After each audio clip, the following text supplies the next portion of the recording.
الحمد لله وكفى وسلام على عباده الذين اصطفى أما بعد فأعوذ بالله من الشيطان الرجيم بسم الله الرحمن الرحيم لقد من الله على المؤمنين إذ بعث فيهم رسولا من أنفسهم يتلو عليهم آياته ويزكيهم ويعلمهم الكتاب والحكمة وإن كانوا من قبل لفي ضلال مبين قال النبي صلى الله عليه وسلم لا يؤمن أحدكم حتى أكون أحب إليه من ولده ووالده والناس أجمعين أو كما قال عليه الصلاة والتسليم رب اشرح لي صدري ويسر لي أمري واحلل عقدة من لساني يفقهوا قولي سبحانك لا علم لنا إلا ما علمتنا إنك أنت العليم الحكيم إن الله وملائكته يصلون على النبي يا أيها الذين آمنوا صلوا عليه وسلموا تسليما اللهم صل على محمد عبدك ورسولك وصل على المؤمنين والمؤمنات والمسلمين والمسلمات صدق الله العظيم وصدق رسوله النبي الكريم ونحن على ذلك لمن الشاهدين والشاكرين والحمد لله رب العالمين۔ توفیق الہی اپنے محبوب مرشد پاک کی برکت سے عشاء کی اس نشست میں حکیم الامت مجدد الملت حضرت تھانوی رحمۃ اللہ علیہ کی بہت ہی بابرکت تصنیف نشر الطیب فی ذکر نبی الحبیب صلی اللہ علیہ وسلم کا درس چل رہا ہے، اور اس نیت اور ارادے کے ساتھ یہ درس چل رہا ہے کہ اللہ تعالیٰ اس ذکر حبیب صلی اللہ علیہ وسلم کی برکت سے سارے عالم کو، ساری انسانیت کو کرونا وائرس کی وبا سے اللہ امن، عافیت اور سلامتی عطا فرمائے، اور اس وبا کے مضر اثرات سے اللہ سارے عالم کے انسانوں کو محفوظ فرمائے۔ اور دوسری نیت اور ارادہ یہ ہے کہ اللہ ذکر حبیب صلی اللہ علیہ وسلم کی برکت سے اپنے حبیب کی سچی محبت، آپ کی اطاعت، آپ کی معیت اور آپ کی شفاعت اللہ ہمیں نصیب فرما دے۔ معراج کا واقعہ عرض کیا جا رہا تھا کہ آپ صلی اللہ علیہ وسلم جب 7ویں آسمان پر پہنچے تو حضرت ابراہیم علیہ السلام سے ملاقات ہوئی۔ حضرت ابراہیم علیہ السلام بیت المعمور سے پشت لگا کر بیٹھے تھے۔ آپ نے ان کو سلام کیا، انہوں نے جواب دیا اور مرحبا فرزند صالح، نبی صالح آپ کو جواب دیا۔ پھر اس کے بعد اس سے آپ کو بلند کیا گیا۔ اب ایک حد تک جبرائیل علیہ السلام آپ کے ساتھ رہے، لیکن اس کے بعد آپ کو محسوس ہوا کہ آپ تنہا ہیں۔ تو آپ نے جبرائیل علیہ السلام سے عرض کیا، فرمایا کہ کیا ایسے وقت میں کوئی دوست کسی دوست کو چھوڑتا ہے؟ تو جبرائیل علیہ السلام نے عرض کیا کہ یا رسول اللہ صلی اللہ علیہ وسلم، اگر میں اس سے آگے جاؤں گا تو میں جل جاؤں گا، اس سے آگے میں نہیں جا سکتا۔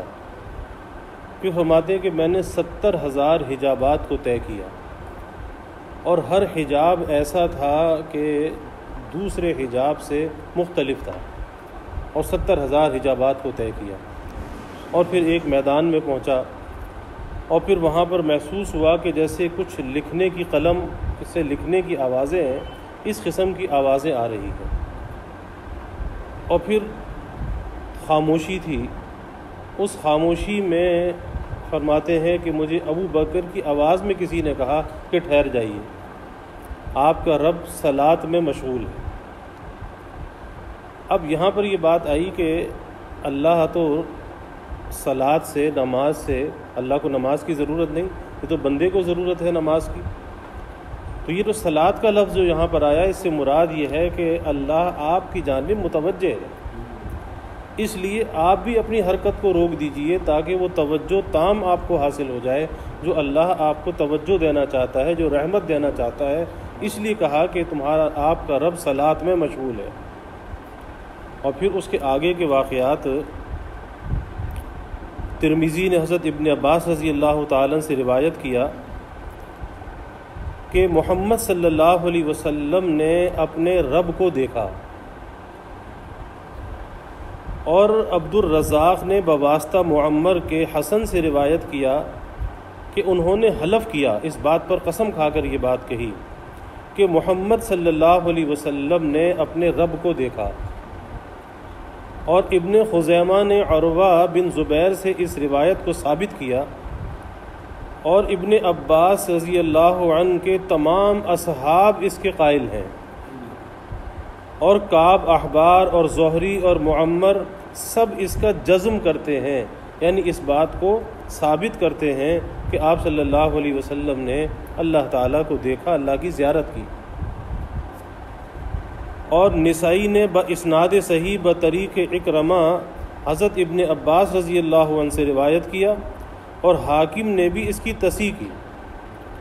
انہوں نے فرمایا، کیا تم تعجب کرتے ہو کہ خلت حضرت ابراہیم علیہ السلام کے لیے ہو اور کلام حضرت موسیٰ علیہ السلام کے لیے اور رویت محمد صلی اللہ علیہ وسلم کے لیے؟ اس میں کون سی تعجب کی بات ہے کہ جب اللہ حضرت ابراہیم علیہ السلام کو خلت عطا فرما سکتا ہے، حضرت موسیٰ علیہ السلام سے کلام کر سکتا ہے، تو حضور صلی اللہ علیہ وسلم کو اگر رویت ہو جائے تو اس میں ایسی کون سی تعجب کی بات ہے؟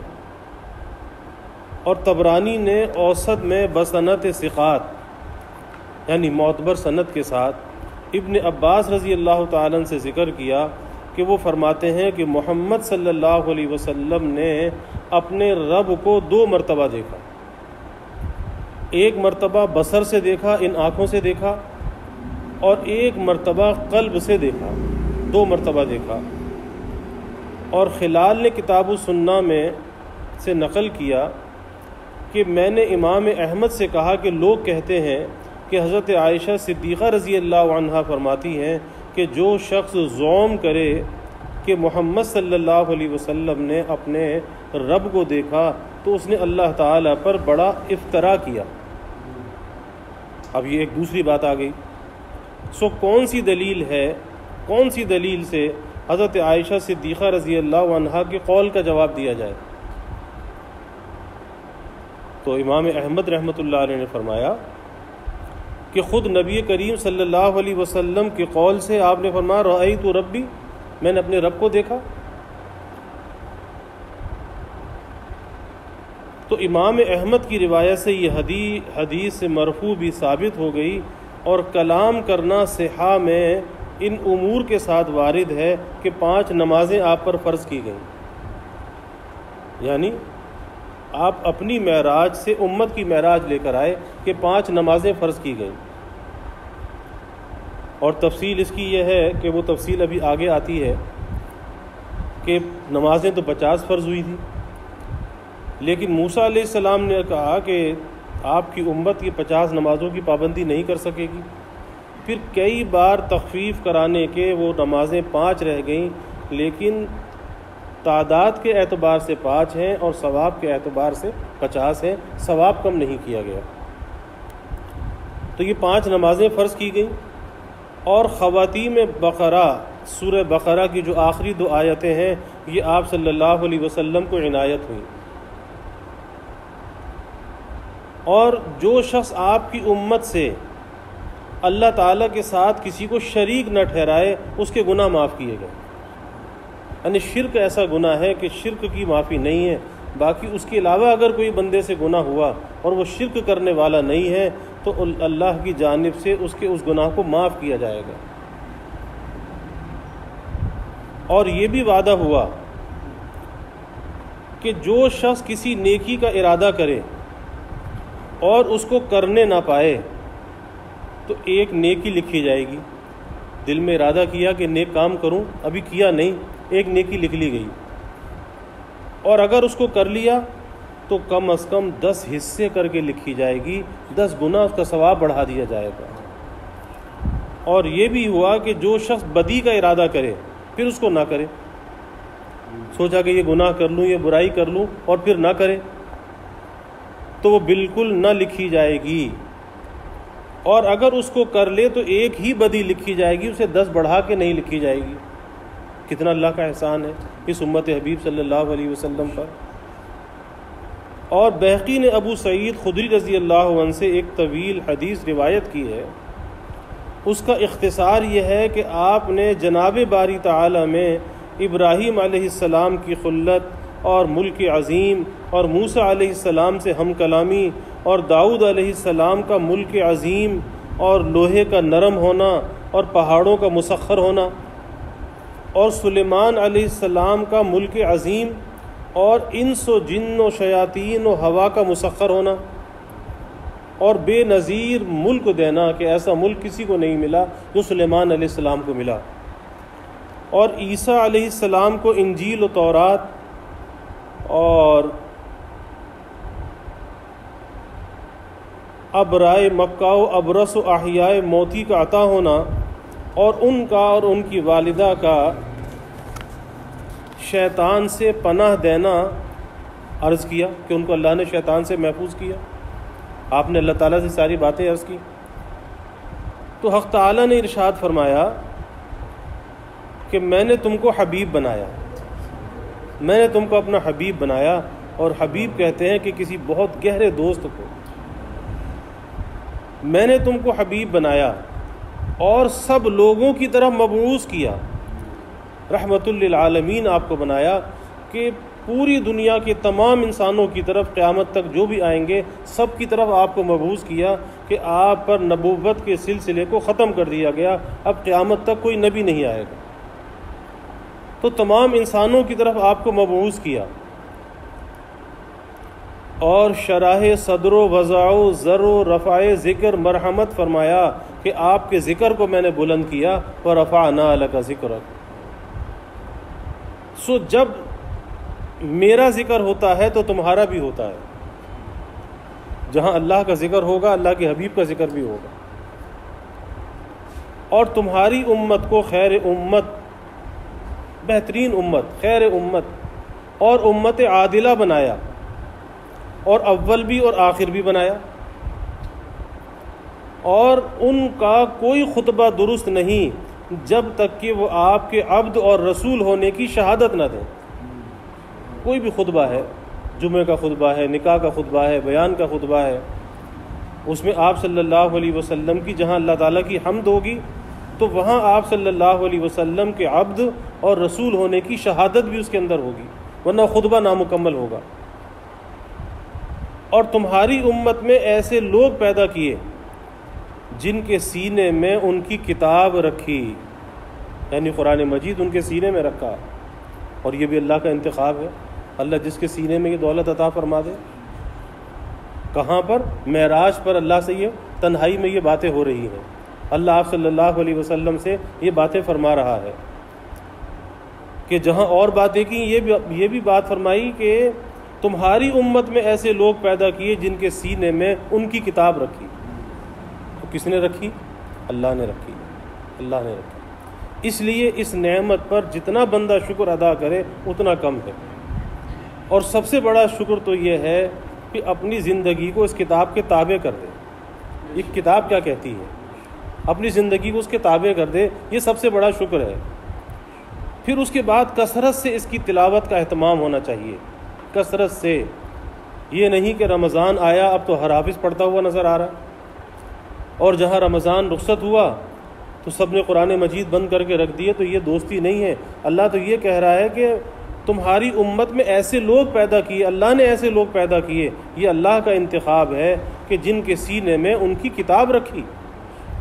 تو اس کا کچھ تقاضا ہے کہ اللہ نے اگر یہ نسبت دی ہے تو اس نسبت کی لاج رکھنی چاہیے۔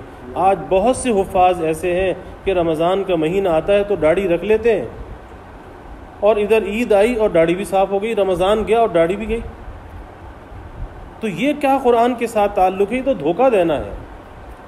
یہ تو اپنے آپ کو بھی دھوکہ دینا، دوسروں کو بھی دھوکہ دینا۔ اللہ تمہاری نیت و ارادے کو نہیں جانتا؟ اللہ جانتا ہے کہ تمہاری نیت یہی ہے کہ بس یہ تو ایک دھوکہ ہے رمضان کے لیے کہ بغیر داڑھی کے کون پیچھے نماز پڑھے گا، تو چلو مصلی تو سنا دو، اور بس جیسے ہی رمضان ختم ہوگا تو چاند رات کو سب کچھ صاف ہو جائے گا۔ تو یہ دھوکہ ہے، یہ قرآن کے ساتھ وفا نہیں ہے۔ قرآن تو با وفا دوست ہے کہ اللہ یہ بات کہہ رہا ہے کہ تمہاری امت میں نے ایسے لوگ پیدا کیے جن کے سینے میں ان کی کتاب رکھی، تو کہ اللہ کی اس نسبت کی لاج نہیں رکھنی چاہیے؟ اور تم کو پیدائش میں سب سے اول اور بعثت میں سب سے آخر اور قیامت کے روز فیصلے میں سب سے مقدم بنایا کہ آپ ہی کی شفاعت ہوگی قیامت کے دن، ایک شفاعت کبریٰ ہوگی جو سارے انسانوں کے لیے ہوگی۔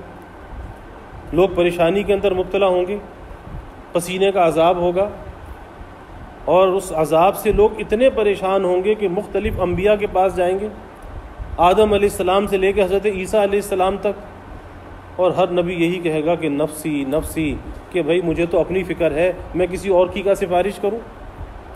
لیکن جب اللہ کے حبیب صلی اللہ علیہ وسلم کے پاس لوگ آئیں گے تو آپ اللہ کے عرش کے سامنے سجدے میں گر جائیں گے، اور ایک طویل وہ سجدہ ہوگا، 6 دن سے 7 دن کا وہ سجدہ ہوگا، اور پھر فرمایا کہ میں اللہ تعالیٰ کی حمد بیان کروں گا، اور وہ اللہ تعالیٰ کی حمد ایسی ہوگی، آپ نے کہا کہ مجھے نہیں معلوم، وہ الفاظ بھی مجھے اسی وقت عطا کیے جائیں گے، اور ان الفاظ سے میں اللہ تعالیٰ کی حمد بیان کروں گا، اور پھر اس کے بعد اللہ تعالیٰ اجازت دیں گے اس بات کی کہ کہو، آپ جو کہیں گے اس کو کیا جائے گا، آپ کی بات کو سنا بھی جائے گا اور پورا بھی کیا جائے گا۔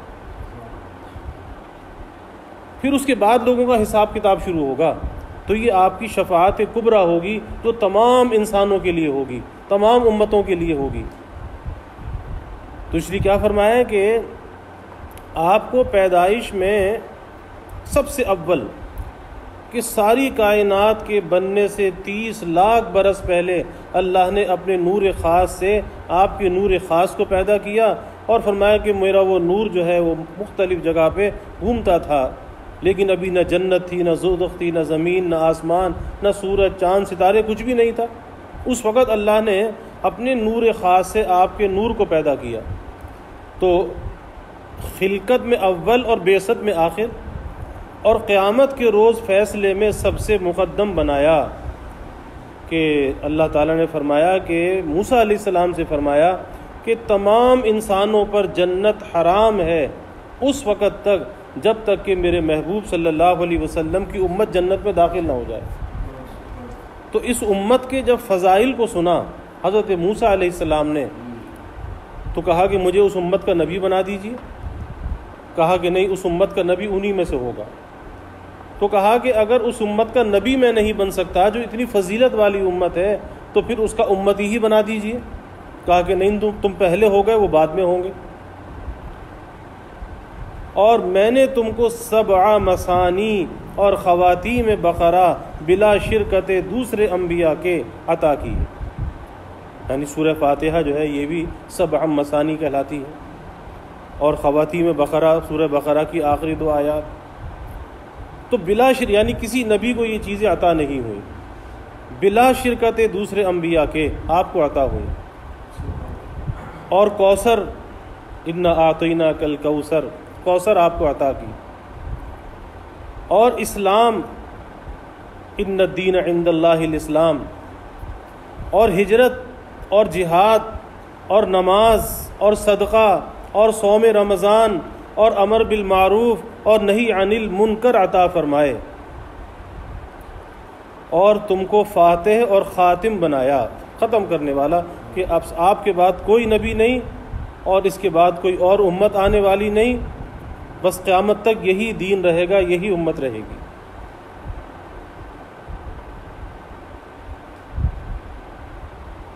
اب آگے فرماتے ہیں کہ بعض صحابہ کا نفی رویت کرنا اپنی رائے سے ہے جو مستنبط ہے بعض عمومات سے، بعض نے نفی بھی کی، جیسے لا تدرکہ الابصار، قرآن پاک میں آتا ہے کہ آنکھ سے کوئی اللہ کو دیکھ نہیں سکتا، لیکن بعد اس بات بالنصوص کے ان عمومات کو محمول کیا جائے گا نفی ادراک بمانہ معرفت کنا و احاطے پر، اور آپ کا یہ فرمانا کہ نورانی ارا محمول اس پر ہے کہ نور جس درجے میں معنی رویت ہوتا ہے وہ درجہ میری نہیں ہوا، اور آخرت میں یہ عادت مبتل ہو جائے گی۔ یعنی دنیا میں تو ایسا ہے کہ دنیا میں اس آنکھ میں وہ صلاحیت نہیں ہے کہ دنیا میں اللہ تعالیٰ کا دیدار کر سکے، یہ صلاحیت نہیں ہے۔ تو اس اعتبار سے تو صحیح ہے لا تدرکہ الابصار، لیکن آپ کو جو رویت ہوئی اللہ تعالیٰ کی وہ دنیا کے اندر نہیں ہوئی، وہ تو آسمانوں پر بلا کر ہوئی، اور وہاں پر یہ چیز ممکنات میں سے ہے کہ جب جنتی جنت میں پہنچ جائیں گے تو اہل جنت کے لیے جو اللہ تعالیٰ کا سب سے بڑا انعام ہوگا، ایک تو اللہ تعالیٰ کی رضا ہوگی کہ اللہ ہمیشہ ہمیشہ کے لیے اپنی رضا کا اعلان فرمائے گا، اور دوسرے اللہ تعالیٰ کا دیدار ہوگا، اور وہ نعمت اتنی بڑی ہوگی کہ وہ جنت سے بھی بڑھ کر وہ نعمت ہوگی کہ اللہ تعالیٰ کا دیدار نصیب ہوگا۔ بعض لوگوں کو میدان میں جمع کر کے دیدار کرایا جائے گا، بعض لوگ ایسے ہوں گے کہ ان کو اپنے محلات میں ہوگا، خواتین کو وہاں پر اپنے محلات کے اندر دیدار ہوگا، خواتین کو میدان میں جمع نہیں کیا جائے گا۔ تو اس سے بھی پتہ چلتا ہے کہ خواتین کا احترام کتنا ہے کہ مرد تو اللہ کے دیدار کے لیے میدان میں جمع ہوں گے، لیکن خواتین محلات میں ہی ہوں گی اور وہیں سے اللہ تعالیٰ کا دیدار کریں گی۔ تو اس لیے اس بات کی اس سے نفی نہیں ہوتی کہ آپ نے اللہ تعالیٰ کو نہیں دیکھا۔ پھر دوسری بات، خواتین سورہ بقرہ وغیرہ کا نزول مدینے میں ہونا اس روایت کے منافی نہیں کہ اس وقت اجمالاً وعدہ ہوا ہوگا، پھر مدینے میں نزول تفصیلاً عطا ہو گیا ہوگا، کہ آیات تو مدینے میں نازل ہوئی خواتین بقرہ۔ اور 5 نمازوں کے ملنے سے مراد یہ ہے کہ آخر میں 5 رہ گئیں، شروع میں تو 50 فرض ہوئی تھی، اور ظاہر یہ سب کلام مقام رویت میں ہوئے، اور قرینہ اس کا یہ ہے کہ واقعہ جو اس سے پہلے گزرا کہ مقام صریف اقلام کے بعد نمازوں کا فرض ہونا ثابت ہے، وہ جو آپ نے قلم کی لکھنے کی آواز سنی، تو اس کے بعد نمازوں کا فرض ہونا اس کلام سے معلوم ہوتا ہے۔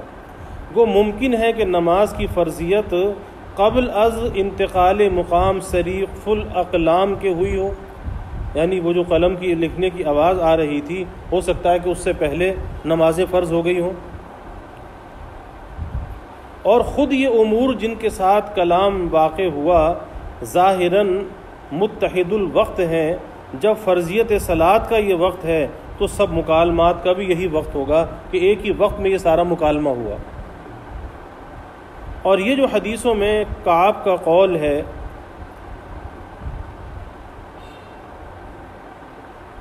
فرمایا کہ اس سے نفی کلام کی لازم نہیں آتی،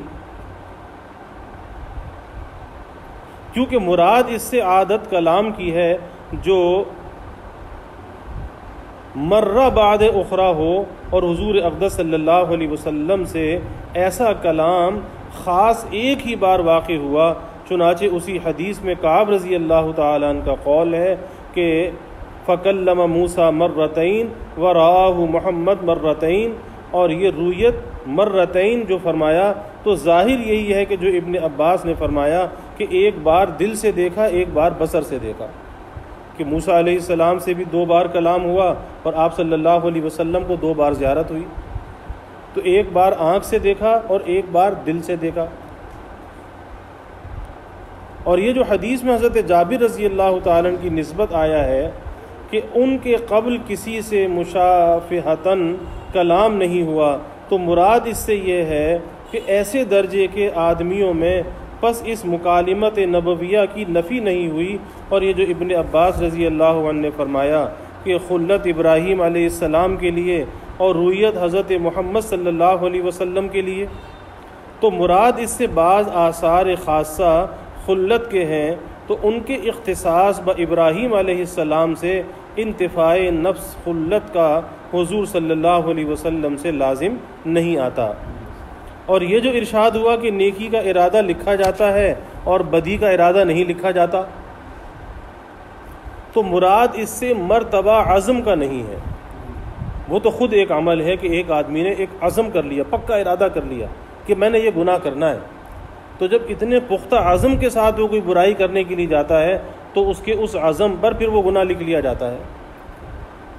تو اس سے مرتبہ عزم کا مراد نہیں، وہ تو خود ایک عمل ہے کہ بدی میں لکھا جائے گا، بلکہ مراد اس سے مرتبہ تمنا ہے کہ دل میں کوئی تمنا، کوئی خیال، کوئی وسوسہ آیا کہ یہ گناہ کر لے، لیکن اس پہ عزم اور ارادہ نہیں ہے، پختہ ارادہ نہیں ہے کہ یہ گناہ کروں گا، تو وہ گناہ نہیں لکھا جائے گا. تو فرمایا کہ اس سے مراد تمنا ہے، جب کہ ارادہ پختہ نہ ہوا ہو لیکن نیکی کی تمنا کو زائل کرنے کا قصد نہ ہو بلکہ بدی کی تمنا کے ازالے کا قصد ہو، تو اس حالت میں نیکی لکھی جائے گی اور بدی نہ لکھی جائے گی. پھر آگے اس کے بعد اور تفصیلات ہیں معراج کے واقعہ کی، تو انشاءاللہ تعالی آئندہ کل عرض کریں گے. اللہ تعالی اس ذکر حبیب صلی اللہ علیہ وسلم کی اور واقعہ معراج کی اللہ برکات ہمیں نصیب فرمائے. اور اصل یہ ہمارے حضرت رحمۃ اللہ علیہ فرماتے تھے کہ آپ اپنی معراج سے امت کی معراج لے کر آئے. اور حدیث میں بھی آتا ہے کہ مومن کی معراج نماز ہے، الصلاۃ معراج المومنین. تو پتہ یہ چلا کہ ہمیں بھی اگر عروج حاصل ہو سکتا ہے اور معراج ہمیں حاصل ہو سکتی ہے تو اس کے لیے ذریعہ جو ہے وہ ہمارے لیے نماز ہے. کیونکہ معراج جو ہے، حضرت تھانوی رحمۃ اللہ علیہ نے فرمایا کہ معراج کبھی بصورت رفع کے ہوتی ہے، کبھی بصورت نزول کے ہوتی ہے. تو آپ صلی اللہ علیہ وسلم کی جو معراج تھی وہ تو بلندی پر تھی، آپ کو اوپر لے جایا گیا. اور حضرت یونس علیہ السلام کی جو معراج تھی وہ نیچے تھی، مچھلی کے پیٹ میں تھی، لیکن وہ بھی معراج تھی اور وہ بھی معراج تھی.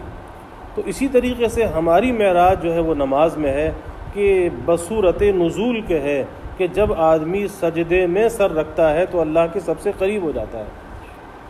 تو اللہ تعالی ہمیں اس معراج کی قدردانی نصیب فرمائے. اور یہی نماز ایسی چیز ہے جو آپ معراج سے امت کے لیے تحفہ لے کر آئے کہ اس معراج میں ہماری معراج بھی ہے اور ہماری نجات بھی ہے. کہ اگر قیامت کے دن ہماری نمازوں کا معاملہ صحیح ہوا اور سب سے پہلا سوال اسی کے بارے میں ہوگا تو پھر باقی اعمال بھی اس کی برکت سے درست ہوں گے اور اللہ تعالیٰ کی جانب سے ہمیں بخش دیا جائے گا، معاف کر دیا جائے گا. تو اللہ تعالیٰ ہمیں اس کی قدردانی عطا فرمائے. یا رب صلی وسلم دائما ابدا علی حبیبک خیر الخلق کلہم وآخر دعوانا الحمد للہ رب العالمین. الحمد للہ رب العالمین والعاقبۃ للمتقین والصلاة والسلام علی اشرف الانبیاء والمرسلین.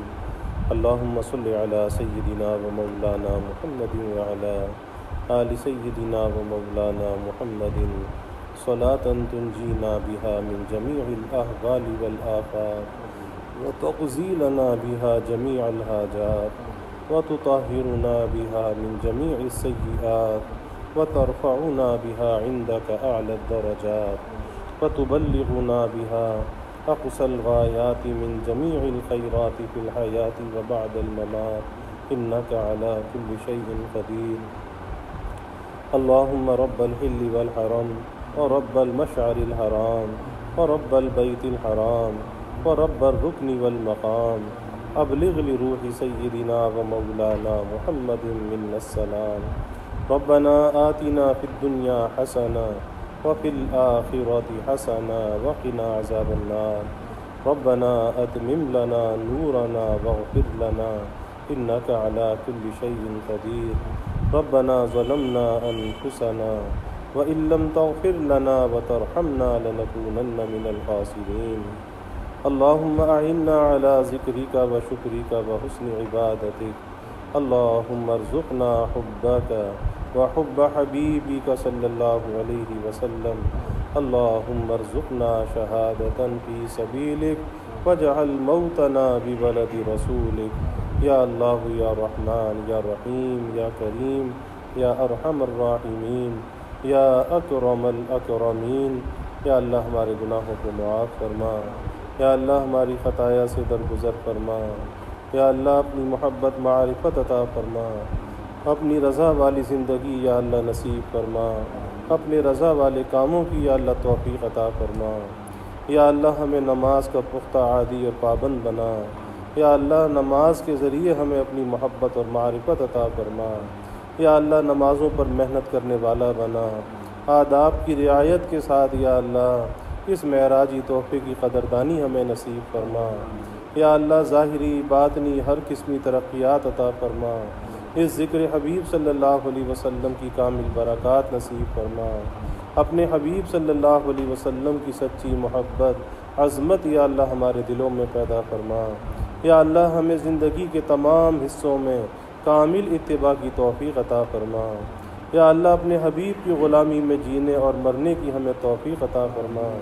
سنت کی مخالفت سے یا اللہ ہماری حفاظت فرما۔ یا اللہ ذکر حبیب صلی اللہ علیہ وسلم کی برکت سے سارے عالم کو کرونا وائرس سے نجات عطا فرما۔ اے اللہ ساری انسانیت کو امن، سلامتی، عافیت عطا فرما۔ یا اللہ اس کے مضر اثرات سے بچا۔ یا اللہ آپ کے سوا کوئی اسے روکنے والا نہیں، کوئی نجات دینے والا نہیں، کوئی حفاظت کرنے والا نہیں۔ یا اللہ آپ ہی اپنے فضل کا معاملہ فرمائیے، عفو درگزر کا معاملہ فرمائیے۔ اے اللہ تو ہمارے حال پہ رحم فرما۔ یا اللہ ساری انسانیت کے حال پہ رحم فرما۔ یا اللہ ہم تیرے غصے کا تحمل نہیں کر سکتے، تیری ناراضگی کا تحمل نہیں کر سکتے۔ اے اللہ ہم گنہگار ہیں، خطا کار ہیں۔ یا اللہ جیسے بھی ہیں تیرے بندے ہیں، تجھ سے اپنے گناہوں پر توبہ اور استغفار کرتے ہیں۔ اے اللہ ہم نادم اور پشیمان ہیں۔ یا اللہ تو ہمیں نیکی اور طاعت والی زندگی عطا فرما۔ یا اللہ گناہوں والی زندگی سے تو ہماری حفاظت فرما۔ یا اللہ ساری انسانیت پر اپنا فضل فرما، رحم کا معاملہ فرما، عفو درگزر کا معاملہ فرما۔ جو متاثرین ہیں، بیمار ہیں، یا اللہ انہیں صحت عطا فرما، عافیت عطا فرما۔ یا اللہ جو محفوظ ہیں تو ان کی حفاظت فرما۔ یا اللہ ہمارے ملک کی حفاظت فرما، ہمارے شہروں کی حفاظت فرما۔ یا اللہ ہمارے محلے میں جو متاثرین ہیں انہیں صحت عطا فرما، عافیت عطا فرما۔ ان کے اہل خانہ کی حفاظت فرما، اہل محلہ کی یا اللہ حفاظت فرما، ہماری مساجد کی یا اللہ حفاظت فرما۔ اے اللہ ہمارے چھوٹے چھوٹے بچوں کی حفاظت فرما۔ یا اللہ ہمارے نوجوانوں کی حفاظت فرما، ہمارے بوڑھوں کی حفاظت فرما، ہماری خواتین کی حفاظت فرما۔ یا اللہ ہم کمزور ہیں، ضعیف ہیں، اس ابتلا اور آزمائش سے یا اللہ تو ہمیں نجات عطا فرما۔ یا اللہ تجھ ہی سے التجا ہے، ہم اپنے عجز کو تیری بارگاہ میں پیش کرتے ہیں۔ یا اللہ ہم کچھ نہیں کر سکتے، ساری دنیا یا اللہ بے بس ہے۔ یا اللہ ہر طرف سے نظریں آسمان کی طرف ہیں۔ اے اللہ تو ہی مدد فرما، اپنی مدد اور نصرت کو نازل فرما۔ اے اللہ سب تیری مدد کے منتظر بھی ہیں اور محتاج بھی ہیں۔ یا اللہ تو اپنی مدد کو ہمارے شامل حال فرما، اپنے رحم کا، فضل کا معاملہ فرما۔ یا اللہ ان مشکلات کو دور فرما۔ اے اللہ بے روزگاری بڑھ رہی، بد امنی بڑھ رہی، یا اللہ یہ سارے حالات، دنیا کی معیشت بیٹھ رہی، یا اللہ تو اپنے فضل کا معاملہ فرما۔ یا اللہ بھوکوں کو کھانا عطا فرما، بے ٹھکانوں کو ٹھکانہ عطا فرما۔ سب کی ضروریات کا یا اللہ تو ہی کفیل ہو جا۔ یا اللہ ذلت سے بچا، رسوائی سے بچا، یا اللہ سوال کرنے سے بچا، سوال کی ذلت سے بچا۔ سب کی عزت نفس کی یا اللہ حفاظت فرما۔ اے اللہ تو سب کی عزت نفس کی حفاظت فرما، کسی کی عزت نفس کو یا اللہ پامال نہ فرما۔ یا اللہ سفید پوشی کی حفاظت فرما، سب کے سفید پوشی کے بھرم کو قائم فرما۔ کبھی مخلوق کا یا اللہ محتاج نہ بنا۔ یا اللہ ہمیشہ اپنے در کا سائل اور بھکاری بنا، ہماری ضروریات کو از غیب پورا فرما، اپنی مدد اور نصرت کو ہمارے شامل حال فرما۔ ہمیشہ اپنے در کا سائل اور بھکاری بنا، اپنے در کا منگتا اور سوالی بنا۔ اپنی ذات عالی کا یقین ہمارے دلوں میں پیدا فرما، اپنے غیر سے یا اللہ ہماری امیدوں کو قطع فرما۔ یا اللہ ایمان کی ترقی عطا فرما، اعضاء کی سلامتی عطا فرما، ہر محتاجی سے، معذوری سے ہماری حفاظت فرما۔ یا اللہ ہمارے ملک پر اپنی رحمتوں کا نزول فرما، اس ملک کے حق میں خیر کے فیصلے فرما، خیر کو غالب فرما، اس ملک کو امن کا، سلامتی کا گہوارہ بنا۔ دنیا میں جہاں کہیں یا اللہ مسلمان مظلوم ہیں ان کی دستگیری فرما، حفاظت فرما، کفالت فرما۔ یا اللہ اپنی رحمتوں کا، برکتوں کا نزول فرما، نعمتوں کا، راحتوں کا نزول فرما، زحمتوں کو دور فرما۔ ہمیں دین دنیا آخرت کی ہر بھلائی عطا فرما، ہر خیر عطا فرما، ہر شر سے فتنے سے حفاظت فرما۔ یا اللہ ہمیں عافیت دارین عطا فرما، عافیت دائمہ عطا فرما۔ ربنا تقبل منا انک انت السمیع العلیم وتب علینا انک انت التواب الرحیم۔ یا اللہ اس ماہ مقدس کی کامل برکات نصیب فرما۔ یا اللہ یہ پہلا عشرہ آج اس کی آخری رات ہے، اے اللہ یہ ایک عشرہ ہم سے رخصت ہونے والا ہے۔ یا اللہ ہم کچھ بھی نہ کر سکے، تیرے مہمان کا اکرام نہ کر سکے، اے اللہ تو ہماری کوتاہیوں کو معاف فرما۔ یا اللہ تو ہماری کوتاہیوں کو معاف فرما، ہمارے صیام و قیام کو قبول فرما، ہماری تلاوت کو قبول فرما، اس کے انوار سے ہمارے قلوب کو معمور و منور فرما۔ اے اللہ جیسے اس عشرے کو آسان فرمایا، یا اللہ بقیہ رمضان بھی آسان فرما، اس کی برکات سے سب کو مالا مال فرما، سارے عالم پر اس کی برکات کو جاری و ساری فرما۔ یا اللہ اس کی برکات کی برکت سے سارے عالم سے اس زحمت کو دور فرما، اس وبا کو دور فرما۔ یا اللہ کثرت تلاوت جتنی رمضان میں ہوتی ہے یا اللہ سارا سال نہیں ہوتی، اس قرآن کے انوار کا واسطہ سارے عالم کو یا اللہ اس وبا سے نجات عطا فرما۔